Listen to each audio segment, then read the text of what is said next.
મિત્રો, શું તમારે પણ 44% જેટલું ભારે ભરખમ વળતર મેળવવું છે? તો જલ્દીથી જ આ 3 કંપનીઓના નામ પોતાના પોર્ટફોલિયોમાં એડ કરી લેજો. આ કઈ કંપનીઓ છે એના વિશે પણ હું તમને ડિટેલમાં જણાવીશ. આવતા અઠવાડિયે કેટલાક બ્રોકરેજ હાઉસે કેટલાક શેરો પર સકારાત્મક અભિપ્રાય વ્યક્ત કરી રોકાણકારોને ખરીદી કરવાની સલાહ આપી છે. આ શેરોમાં જુબિલન્ટ ઇન્ગ્રેવિયા, પર્સિસ્ટન્ટ સિસ્ટમ અને એસ્ટ્રલ નો સમાવેશ થાય છે. બ્રોકરેજ રિપોર્ટ અનુસાર આ શેરમાં વર્તમાન સ્તરેથી 28 થી 44% સુધીનો સંભવિત ઉછાળો જોવા મળી શકે છે. એટલે કે બ્રોકરેજ હાઉસે રિપોર્ટ બહાર પાડી જણાવ્યું છે કે જુબિલન્ટ ઇન્ગ્રેવિયા, પર્સિસ્ટન્ટ સિસ્ટમ અને એસ્ટ્રલમાં 28 થી 44% સુધીની તેજી આવી શકે છે. તો આ ત્રણેય શેર વિશે આપણે ડિટેલમાં જોઈએ. સૌથી પહેલા જુબિલન્ટ ઇન્ગ્રેવિયા વિશે વાત કરીએ તો આનંદ રાઠીએ 1 જુલાઈ 2026 ના રોજ પોતાના રિપોર્ટમાં જુબિલન્ટ ઇન્ગ્રેવિયા ઉપર બાય રેટિંગ જાળવી રાખીને 12 મહિના માટે 975 રૂપિયાનો ટાર્ગેટ આપ્યો છે. શેર વર્તમાન ભાવ 679 રૂપિયા છે, જેના આધારે આશરે 44% સંભવિત તેજીનો અંદાજ લગાવવામાં આવ્યો છે.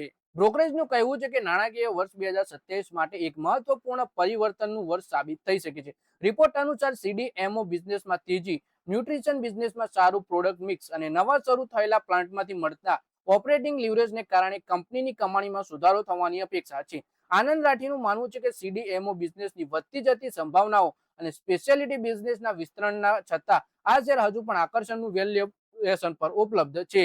પછી મિત્રો શેર છે પર્સિસ્ટન્ટ સિસ્ટમ. પીએલ કેપિટલે 29 જૂનના રોજ 29 જૂન 2026 ના રોજ પોતાના રિપોર્ટમાં પર્સિસ્ટન્ટ સિસ્ટમ પર બાય રેટિંગ દોહરાવતા 6400 રૂપિયાનો ટાર્ગેટ નક્કી કર્યો. શેરનો વર્તમાન બજાર ભાવ 4679 રૂપિયા છે, જેનાથી આશરે 37% સંભવિત નફો મળી શકે છે.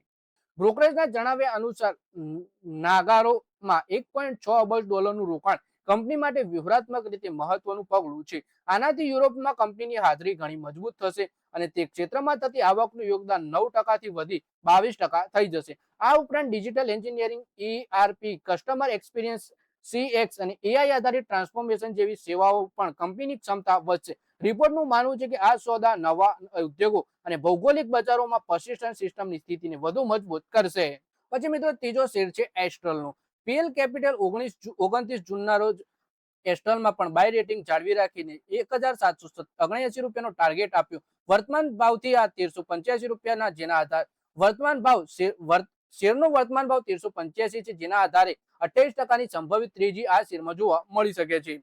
તો મિત્રો આ વિડીયોમાં આપણે વાત કરી 3 એવા શેર વિશે જેમાં બ્રોકરેજ હાઉસે 1 વર્ષ માટે ખરીદીની સલાહ આપી છે. 28 થી લઈને 44% સુધીની આ 3 શેરોમાં તેજી જોવા મળી શકે છે. તો મિત્રો આ વિડીયોમાં બસ આટલું જ. હવે મળીએ આવનારા વિડીયોમાં.